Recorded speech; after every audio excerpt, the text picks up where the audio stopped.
குமரன் இருப்பான். அவனுக்கு பேரே குறிஞ்சி கிழவன்னு பேரு. குறிஞ்சினா மலையும் மலை சார்ந்த இடமும், கிழவன்னா தலைவன் அர்த்தம். அவன் மட்டும் உயரத்தில் இருப்பவன் அல்ல, தன்னை வணங்குபவர்களுக்கும் உயர்வான வாழ்க்கையை கொடுக்கக்கூடியவன் முருகன். ஏன் அவனை தமிழ் கடவுள்னு சொல்றோம்? இந்த அகரத்துக்கு என்ன சிறப்பு அப்படின்னா, திருவள்ளுவர் சொல்றார், அகர முதல எழுத்தெல்லாம் ஆதி பகவன் முதற்றே உலகு. உலகத்துல உள்ள எல்லா மொழிக்கும் அகரம் முதல் எழுத்துன்னு சொல்றார். இதுல ஒரு சின்ன தப்பு இருக்க மாதிரி இல்ல?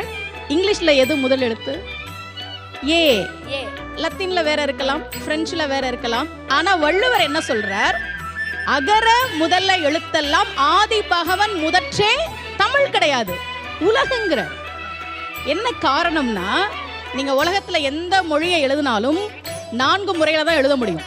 சுழியம், அரைப்பிறை, குறுக்கு கோடு, நேர்கோடு. ஏல 2 நேர்கோடு 1 குறுக்கு கோடு.